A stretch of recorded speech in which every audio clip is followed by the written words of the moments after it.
Hello भाई, राम राम सब ने।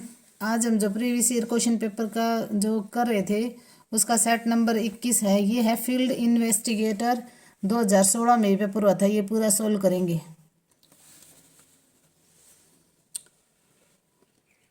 सबसे बड़ा पशुधन फार्म किस नगर में स्थित है? तो सबसे बड़ा पशुधन फार्म कहाँ है भाई? हिसार में है। तो ये है केंद्रीय भैंस शोध संस्थान। हिसार में बहुत पहले से ही प्रोजिनी टेस्टिंग बुल फार्म कार्यरत था। तो पहले क्या था? प्रोजिनी टेस्टिंग बुल फार्म था। यह संस्थान प्रजनन हेतु किसानों को अच्छी नस्ल के भैंसा उपलब्ध करवाता था। और सन 1985 में हरियाणा राज्य सरकार द्वारा इस संस्थान के भारतीय कृषि अनुसंधान परिषद को हस्तांतरण के बाद केंद्रीय भैंस शोध संस्थान की स्थापना की गई।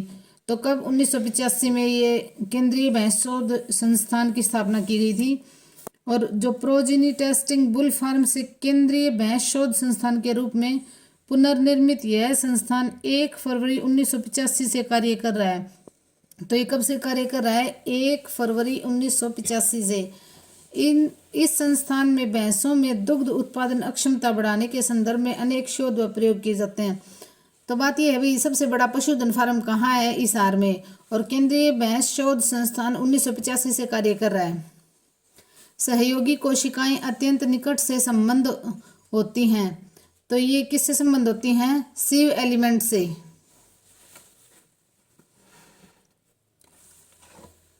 जिला महेंद्रगढ़ में कौन सा खनिज पदार्थ पाया जाता है? तो चूना पत्थर, तांबा, चीनी मिट्टी, उपरोक्त सभी। तो जिला महेंद्रगढ़ में क्या पाया जाता है? चूना पत्थर पाया जाता है भाई। जिला महेंद्रगढ़ में चूना पत्थर पाया जाता है। जिला महेंद्रगढ़ में तो चूना पत्थर पाया जाता है। और चीनी मिट्टी कहाँ पाई जाती है? चीनी मिट्टी पाई जाती है गुरुग्राम जिले के गांव में। अलीपुर, नाथुपुर, सिकंदरपुर, कसाना, इनमें क्या पाई जाती है? चीनी मिट्टी पाई जाती है। और मेवात जिले के गांव इंड्री व घोसागढ़ में और फरीदाबाद जिले में भी ये चीनी मिट्टी पाई जाती है। और तांबा कहाँ पाया जाता है? नारनौल के तीनवली व अन्य पहाड़ियों, घाटा शेर, खालरा की पहाड़ियाँ, इनमें ये तांबा पाया जाता है। तो तांबा कहाँ पाया जाता है? नारनौल की तीनवली में। भारत का पहला लैंगिक विश्वविद्यालय कहाँ स्थापित किया जा रहा है? तो ये किया जा रहा है केरल में। निम्नलिखित में से कौन सा विधानसभा क्षेत्र अनुसूचित जाति के लिए आरक्षित नहीं है? तो बड़ौदा, बावल और झज्जरी तीनों आरक्षित हैं। और ये नारनौल है ना, ये एससी रिजर्व नहीं है। नारनौल हरियाणा में 90 विधानसभा की सीटें हैं, उनमें से 17 एससी रिजर्व हैं। तो उनमें से है, देखो, उकलाना, कालावली, साडोरा, बावल, नीलोखेड़ी, पटौदी, भवानीखेड़ा, झज्जर, खरखोदा, शाहबाद, इसराना, गुहला, नरवाना, रतिया, मौलाना, कलानौर और ओडल जो है ना वो एससी रिजर्व सीटें हैं। गुरुग्राम में सबसे प्राचीन उद्योगों में किसका निर्माण हुआ है? तो गुरुग्राम में जो कार है ना वो उद्योगों में सबसे पहले क्या कार का निर्माण शुरू हुआ था? गुरुग्राम में राजीव गांधी राज्य स्तरीय अक्षय ऊर्जा शिक्षा पार्क स्थापित किया गया है। रेडीमेड परिधान पार्क गुरुग्राम में है। गुरुग्राम में मारुति उद्योग इलेक्ट्रॉनिक्स इकाइयां काम कर रही हैं। यहाँ पर दवाइयाँ, मोटर गाड़ियों के पुर्जे, शीशे के सामान, ये सब भी यहाँ हो रहे हैं। लेकिन सबसे पुराना क्या है? कार का निर्माण कार्य सबसे पुराना है। जोड़ी को पूरा करें तो बल्ला क्रिकेट और रैकेट टेनिस से संबंधित है। कुरुक्षेत्र जिले में बोर सैदान किस जीव का प्रजनन केंद्र है? तो ये है मगरमच्छ का। देखो, मगरमच्छ का है बोर सैदान, कुरुक्षेत्र में मगरमच्छ। जनसंख्या की दृष्टि से हरियाणा का सबसे बड़ा जिला कौन सा है? तो जनसंख्या की दृष्टि से हरियाणा का सबसे बड़ा जिला है फरीदाबाद। फरीदाबाद में उद्योग बहुत ज़्यादा है, तो इसलिए वहाँ जनसंख्या भी बहुत ज़्यादा है। जहाँ जॉब ज़्यादा होंगे वहाँ जनसंख्या तो अपने आप ही ज़्यादा होती है भाई। पश्चिमी यमुना नहर द्वारा हरियाणा के किस जिले में सिंचाई की जाती है? तो ये की जाती है रोहतक, करनाल, सोनीपत, उपरोक्त सभी में। यह नहर यमुना नदी के पश्चिमी किनारे से ताजेवाला नामक स्थान से निकलती है। तो पश्चिमी यमुना नहर कहाँ से निकलती है? जो यमुनानगर का ताजेवाला नामक स्थान है ना, यहाँ से निकाली गई है। और यह सबसे प्राचीन नहर पूछे हरियाणा की तो पश्चिमी यमुना नहर है। इसकी लंबाई कितनी है? 32-26 किलोमीटर। और इस नहर द्वारा करनाल, रोहतक, सोनीपत, हिसार, सिरसा तथा राजस्थान के भी कुछ जिलों में ये सिंचाई करती है। और दिल्ली के कुछ भाग समेत 5 लाख हेक्टेयर भूमि की सिंचाई करती है पश्चिमी यमुना नहर। विषाणु रहित पौधों को उगाने के लिए सूक्ष्म प्रजनन के लिए सबसे उपयुक्त भाग होगा, तो कौन सा भाग होगा? विभज्योतक।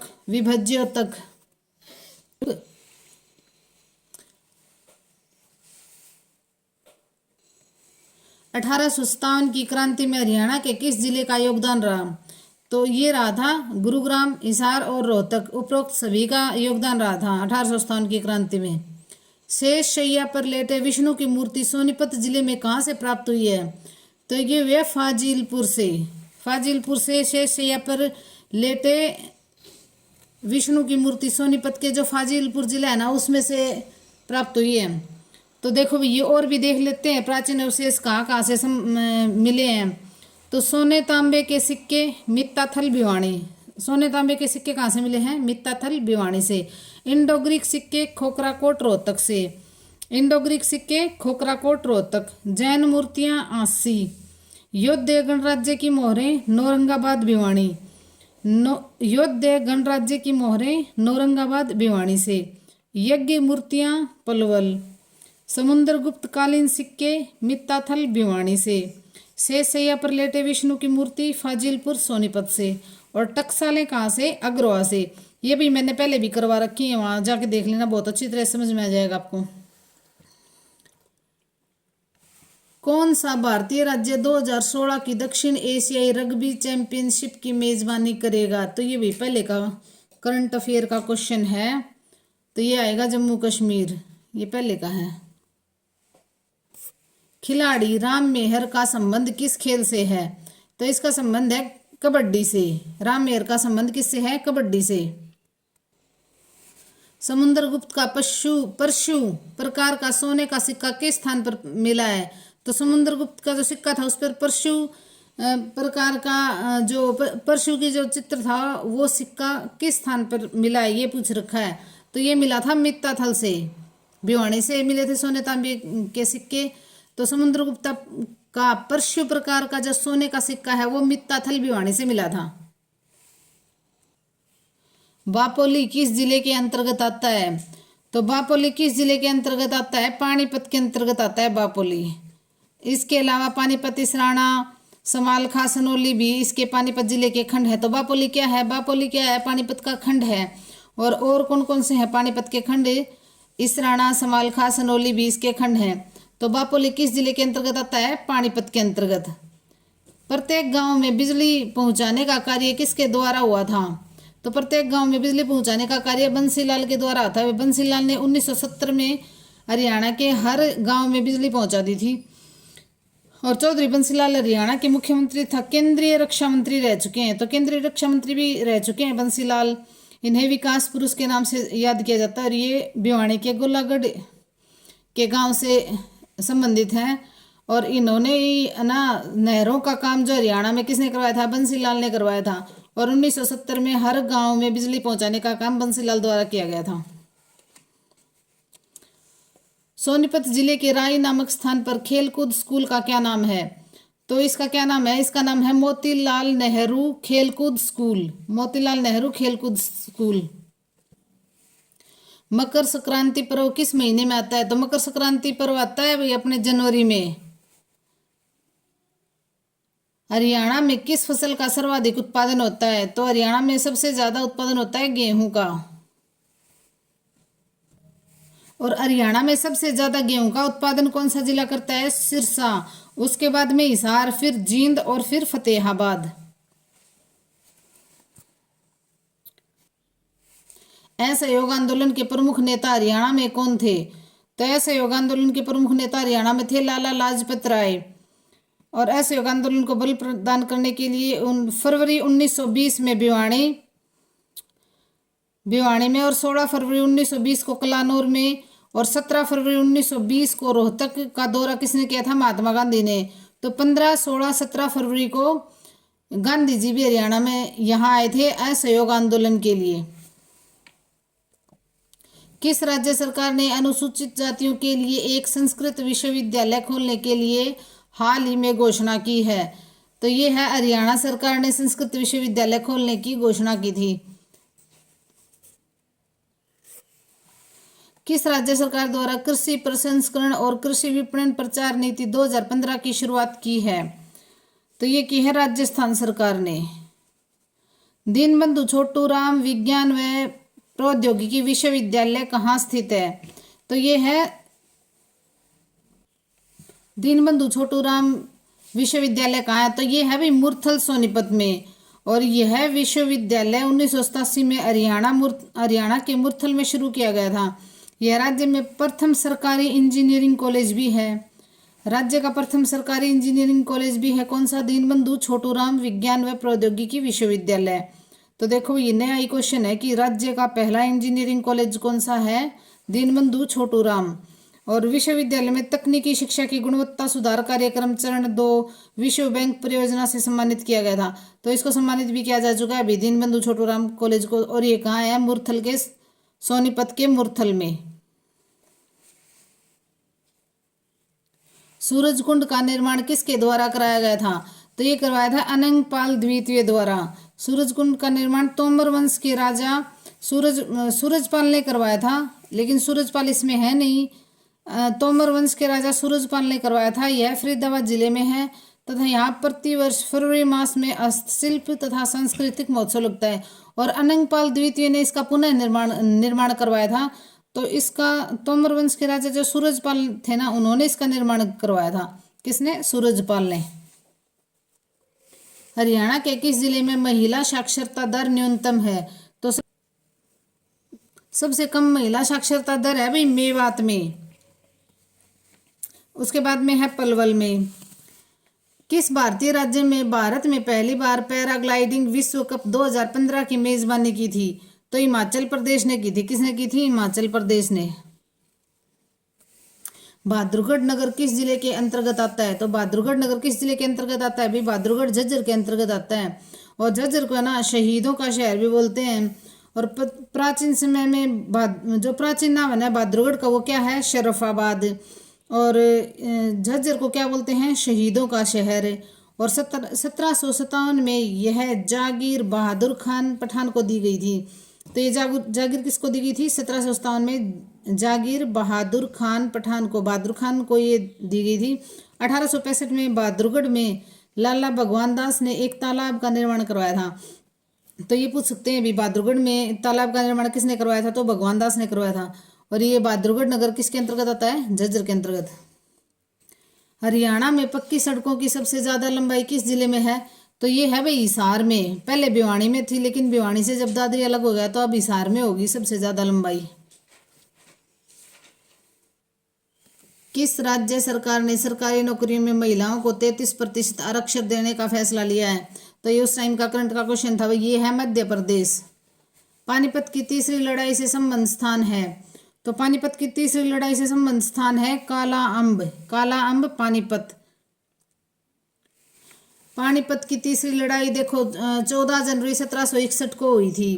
पहली लड़ाई 1526, दूसरी 1556 और तीसरी लड़ाई 1761। 14 जनवरी 1761 को पानीपत की तीसरी लड़ाई हुई थी। और इसमें ये मराठे ना जो बुरी तरह से हार गए थे। और ये पानीपत के काला अम्ब नामक स्थान पर लड़ा गया था ये युद्ध। हरियाणा के किस भाग में सबसे कम वर्षा होती है? तो हरियाणा के दक्षिणी पश्चिमी भाग में सबसे कम वर्षा होती है। दक्षिणी पश्चिमी जो अरावली का क्षेत्र है ना, वहाँ 25 से 28 सेंटीमीटर ही वर्षा होती है। और उत्तर पूर्वी भाग में सबसे अधिक बारिश होती है और दक्षिणी पश्चिमी भाग में सबसे कम। हरियाणा में जुलाई सितंबर के मध्य दक्षिणी पश्चिमी मानसूनी पवनों द्वारा वर्षा होती है।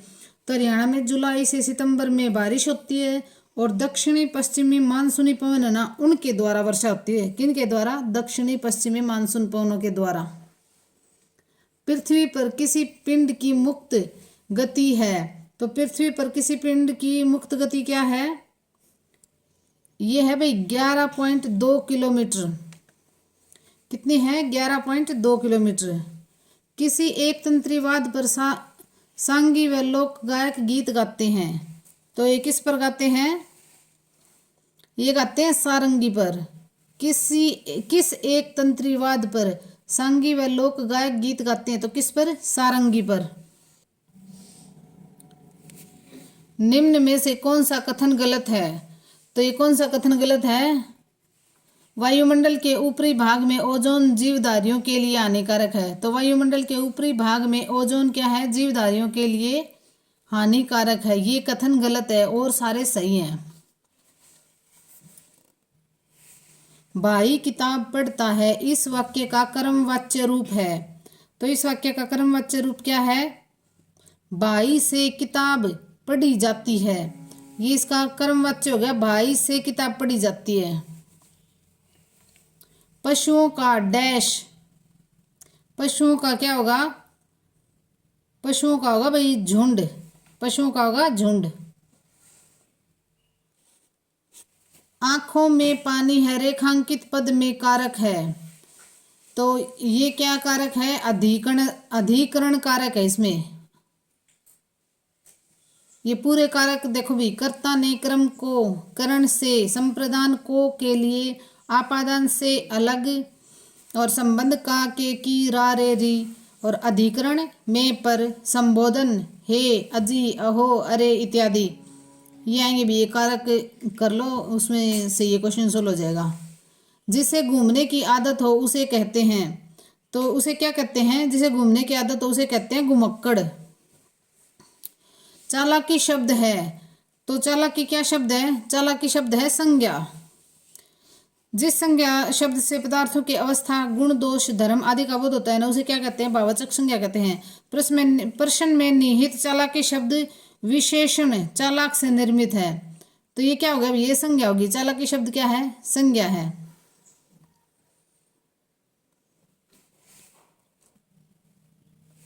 नेत्र का पर्यायवाची शब्द नहीं है। तो ये जलद जो है ना, वो नेत्र का पर्यायवाची शब्द नहीं है। और चक्षु, लोचन, अक्षी ये तीनों नेत्र के पर्यायवाची हैं। जलज क्या है? जलद क्या है? नेत्र का पर्यायवाची नहीं है। निम्नलिखित में से आर्थिक समस्या नहीं है। तो आर्थिक समस्या क्या नहीं है? शराब, शराब आर्थिक समस्या नहीं है। दरिद्रता, बेरोजगारी और कृषि आर्थिक समस्या है, लेकिन शराब कोई आर्थिक समस्या नहीं है। अखिल भारतीय ग्रामीण ऋण सेवा समिति की स्थापना कब हुई थी? तो ये कब हुई थी? 1951 में। अखिल भारतीय ग्रामीण ऋण सेवा समिति की स्थापना कब हुई थी? 1951 में। आदिवासियों में कितने क्षेत्र हैं? तो आदिवासियों में कितने क्षेत्र हैं? 3। मुस्लिम समुदाय में निकाह क्या है? तो मुस्लिम समुदाय में निकाह क्या है? वैध शादी और धार्मिक विवाह दोनों है। वैध शादी और धार्मिक विवाह दोनों है। The Hindu women act house किससे लिखा गया था? The Hindu women act house किसने लिखा था? तो ये किसने लिखा था? मदन ने। मदन ने लिखा था भैया। भारत में जमींदारी प्रणाली का उन्मूलन कब हुआ था? तो भारत में जमींदारी प्रणाली का उन्मूलन कब हुआ था? 1950 में। समाज से राज्य का विभेदीकरण क्या है? तो समाज से राज्य का विभेदीकरण क्या है? संप्रभुता। क्या है? संप्रभुता। आर्यन भारत कब आए थे? तो आर्यन भारत कब आए थे? 1500 बीसी में। देखो, वैदिक काल का विभाजन 2 भागों में होता है, 1500 से 1000 ईस्वी पूर्व, और उत्तर वैदिक काल 1000 से 600 ईस्वी पूर्व में। तो आर्य भारत में कब आए थे? 1500 बीसी में। वर्ण शब्द का शाब्दिक अर्थ है। तो वर्ण शब्द का शाब्दिक अर्थ क्या है? रंग। ऋग्वेद में वर्ण शब्द का के अर्थ में तथा कहीं कहीं व्यवसाय चलन के अर्थ में प्रयुक्त हुआ है। प्रारंभ में हम 3 वर्णों का उल्लेख पाते हैं, ब्रह्मा, अक्षत्रिय और विश्व। तो वर्ण शब्द का शाब्दिक अर्थ क्या है? रंग। जाति के कितने सिद्धांत हैं? तो जाति के 5 सिद्धांत हैं। जाति के कितने सिद्धांत हैं? 5। किसने संस्कृतिकरण की शुरुआत की? तो किसने संस्कृतिकरण की शुरुआत की थी? डॉक्टर श्रीनिवास ने। जो अपराधी लड़के और लड़कियां सामान्य रूप से डैश के नीचे हैं वह किशोर अपराध हैं। तो किससे नीचे हैं? 16 साल की उम्र से जो नीचे होंगे वह बाल अपराधी बोले जाएंगे भाई। पहली सुधारवादी स्कूल एक्ट कब पारित हुआ था? तो पहला सुधारवादी स्कूल एक्ट कब पारित हुआ था? 1897 में। कब शुरू हुआ था?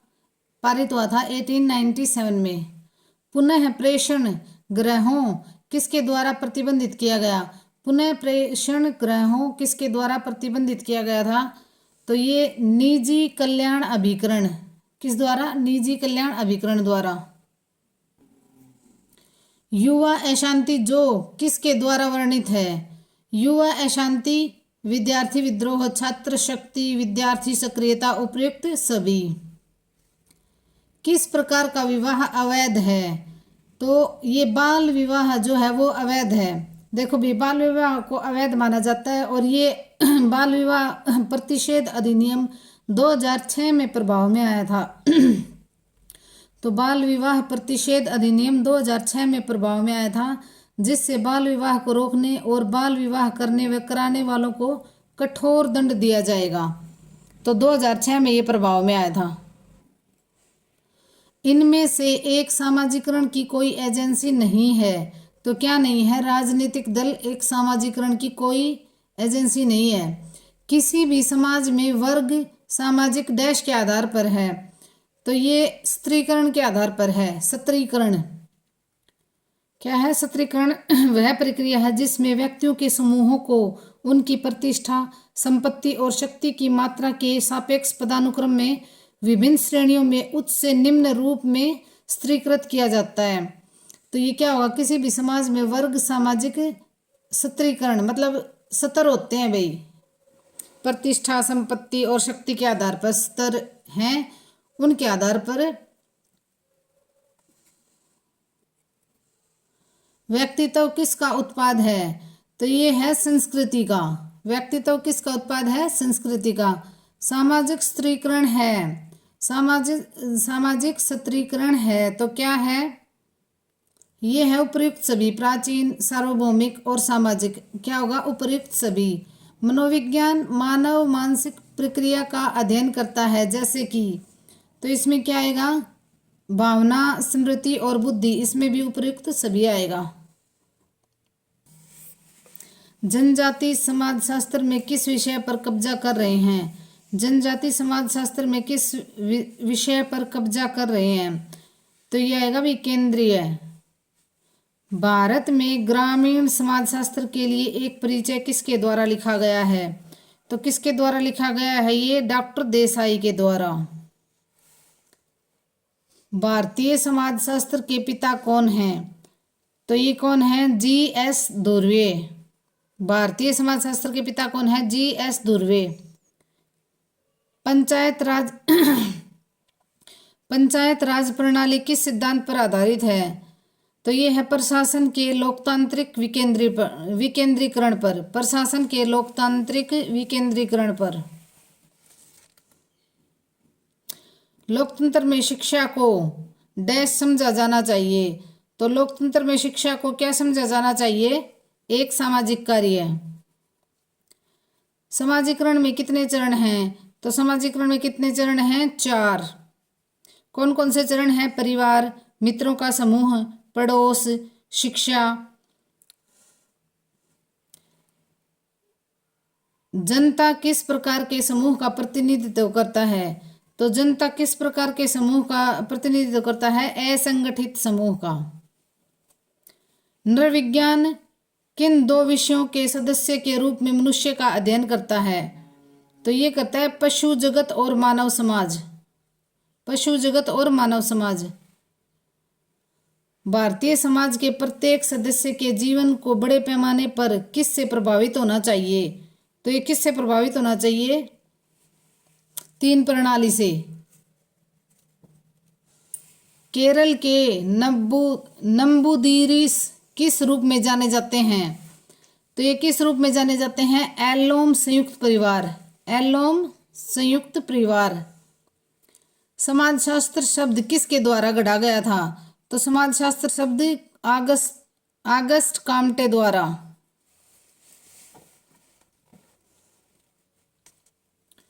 मनुष्य एक सामाजिक पशु है, इस कथन की टिप्पणी किसने की थी? तो इस कथन की टिप्पणी की थी अरिस्टोटल ने। फ्रेंच क्रांति किस वर्ष हुई थी? तो फ्रेंच क्रांति हुई थी 1789 में। निम्नलिखित में से सबसे छोटा सामाजिक विज्ञान कौन सा है? तो ये है समाजशास्त्र, सबसे छोटा सामाजिक विज्ञान है। धन्यवाद भाई, लाइक शेयर और सब्सक्राइब करना, और इसकी पीडीएफ चाहिए तो कमेंट कर देना, टेलीग्राम चैनल को ज्वाइन कर लेना। और ये 78 क्वेश्चन पेपर जो प्रीवियस क्वेश्चन पेपर है 78 की सीरीज चला रखी है हमने, और हर रोज 2 या 3 क्वेश्चन पेपर करवा रहे हैं, तो लाइक शेयर और सब्सक्राइब जरूर करना।